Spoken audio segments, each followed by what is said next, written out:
വലിയ ജനകീയനും ഗാന്ധിയനുമൊക്കെയായി കോൺഗ്രസ് രാഷ്ട്രീയത്തിൽ നിറഞ്ഞു നിന്നിരുന്ന ഒരാളാണ് നമ്മുടെ കെ ബാബു സാറ്. അദ്ദേഹത്തെ ഈ മരണ വീടുകളിൽ, കല്യാണ വീടുകളിലൊക്കെ പോകുന്നു എന്ന് പറഞ്ഞ് ഒരുപാട് പേര് ട്രോളിയെങ്കിലും തൃപ്പൂണിത്തറ മണ്ഡലം അദ്ദേഹം എപ്പോഴും നിലനിർത്തിപ്പോയിരുന്നു. അവസാനത്തെ ഉമ്മൻചാണ്ടി സർക്കാരിലാണ് അദ്ദേഹം എക്സൈസ് വകുപ്പ് മന്ത്രിയാകുന്നത്. ഈ എക്സൈസ് വകുപ്പ് മന്ത്രിമാരെ സംബന്ധിച്ചിടത്തോളം ഉള്ള ഒരു ചരിത്രം, പലപ്പോഴും പിന്നീട് അവർ തുടർച്ചയായി ജയിക്കുന്നത് വളരെ അപൂർവങ്ങളിൽ അത്യപൂർവമായിട്ടാണ്. മിക്കപ്പോഴും അവർ പരാജയപ്പെടുകയാണ് പതിവ്. കാരണം വേറൊന്നും കൊണ്ടല്ല, എന്നും അത് കോൺട്രവേഴ്സിയാണ്. ഒരുപക്ഷെ അന്ന് എക്സൈസ് വകുപ്പ് അദ്ദേഹം ഒട്ടും ആഗ്രഹിച്ചെടുത്തതല്ലെന്നും അദ്ദേഹം ഉമ്മൻചാണ്ടി സാറിനോട് കാല് പിടിച്ചെനിക്കിത് തരല്ലേ എന്ന് പറഞ്ഞു എന്നുമാണ് പിന്നീട് കേട്ടിട്ടുള്ളത്. പക്ഷേ സവിശേഷമായ അന്നത്തെ സർക്കാരിൽ ഈ പറയുന്നത് പോലെ ഒരു പ്രത്യേക രീതിയിലാണല്ലോ എക്സൈസ് നൽകാറുള്ളത്. അങ്ങനെയൊക്കെ നോക്കിയപ്പോൾ അദ്ദേഹത്തിന് മാത്രമേ നൽകാൻ നിർവാഹമുള്ളൂ. അങ്ങനെയാണ് അദ്ദേഹം കൊണ്ടു നടന്നത്. ഒടുവിൽ ആ വകുപ്പ് തന്നെയാണ് ഏറ്റവും വലിയ വിവാദത്തിൽപ്പെടുകയും വലിയ സംഭവമായി മാറുകയും നോട്ടെണ്ണൽ മിഷൻ അടക്കമുള്ളവയൊക്കെ ചർച്ച ചെയ്യപ്പെട്ടതും കോഴയും ഒക്കെ വന്നതും ബാർ കോഴ എന്ന പേരിൽ ഈരടികൾ തന്നെ പ്രത്യക്ഷപ്പെട്ടതുമൊക്കെ. കഴിഞ്ഞ തവണത്തെ എക്സൈസ് വകുപ്പ് മന്ത്രിക്കും അതേ ഗതി വന്നു. അദ്ദേഹം ആഞ്ഞുവെച്ച് പല വിശദീകരണങ്ങളും നൽകിയെങ്കിലും വിശദീകരണമൊന്നും തൃപ്തിപ്പെടാതെ അദ്ദേഹവും തൃത്താലയിൽ പരാജയപ്പെട്ടു. ഇപ്പോഴും അദ്ദേഹം വിശദീകരിക്കുന്ന പേജുകൾക്കടിയിലെല്ലാം ഒരുപാട് നെഗറ്റീവ് കമൻസുകളാണ് അദ്ദേഹത്തിന് കിട്ടാറുള്ളത്. ഒരുപക്ഷേ തീരുമാനങ്ങളും നയങ്ങളും ഒന്നും എടുത്തത് അദ്ദേഹം ഒറ്റയ്ക്കായിരിക്കില്ല. പക്ഷേ കിട്ടുന്നു എന്നുള്ളതാണ് അതിൻ്റെ ഒരു പ്രത്യേകത. ആ കിട്ടക്കത്തിൻ്റെ കഥ നടക്കുമ്പോഴാണ് ഇതേ ബാബു സാറ് കഴിഞ്ഞ ദിവസം ചില കാര്യങ്ങൾ സംസാരിച്ചത്. അതൊന്ന് കേൾക്കാം. UDF മദ്യനയം ആവിഷ്കരിക്കാനും എക്സൈസ് വകുപ്പ് കൈകാര്യം ചെയ്യാനും വലിയ പ്രയാസമാണ്. കാരണം എന്താ പറയുമോ, ഓരോരുത്തർക്കും ഓരോ നയം ഉണ്ടാവും.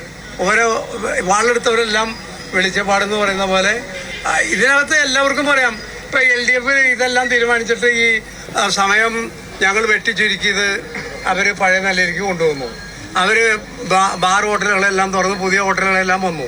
ബിവറേജ് ഔട്ട്ലെറ്റുകൾ ഞങ്ങൾ പൂട്ടി, ഇതെല്ലാം വീണ്ടും തുറന്നു. അങ്ങനെ ഇതെല്ലാം ചെയ്തു. എല്ലാം ചെയ്തിട്ടും LDF ഒരു അനക്കം ഉണ്ടായില്ലല്ലോ. അപ്പോൾ LDF നയം നടപ്പാക്കുന്നതിന് LDF ഗവൺമെൻറ്റിനോ LDF എക്സൈസ് മന്ത്രിക്കോ ഒരു പ്രയാസം ഉണ്ടാവില്ല. ഒരു UDF പ്രയാസമുണ്ട്. കാരണം UDF എല്ലാവർക്കും നയമുണ്ട്. ആ നയം ഞാൻ ഉൾപ്പെടെയുള്ള ആളുകൾ ഗവൺമെൻറ്റിലുണ്ടായ സമയത്തും ചിലരെല്ലാം അവരവരുടെ നിലപാടുകളുമായിട്ട് വന്നു. അതിൻ്റെ ഒരു ആവർത്തനം ഇപ്പോൾ നടക്കുമ്പോൾ കഴിഞ്ഞ് എനിക്കിതിനകത്തൊരു അത്ഭുതമില്ല. കാരണം ഇത് നേരത്തെ ഞാൻ കുറേ അനുഭവിച്ചതാണ്. ഇപ്പോൾ ആ ആളുകളൊക്കെ തന്നെ പലരുമാണ് ഇപ്പോഴും വന്നിട്ടുള്ളത്. എന്തോ അതെങ്ങനെയാന്നുള്ളത് ഇനിയുള്ള കാലം വിലയിരുത്തിയിട്ട് വേണമല്ലോ പറയാൻ. ഇപ്പം അഡ്വാൻസ് ആയിട്ട് പറയാൻ സാധിക്കില്ല. ഇതാണ് പുള്ളി പറഞ്ഞത്. എല്ലാവർക്കും ഓരോരോ നയങ്ങളുമായിട്ടാണ് ഈ പാർട്ടിയിലെ ആളുകളുള്ളത്. അതുകൊണ്ട് തന്നെ ഇതിൽ എക്സൈസ് വകുപ്പ് മന്ത്രിയായിരിക്കും ഏറ്റവും കൂടുതൽ വിഷമിക്കുക.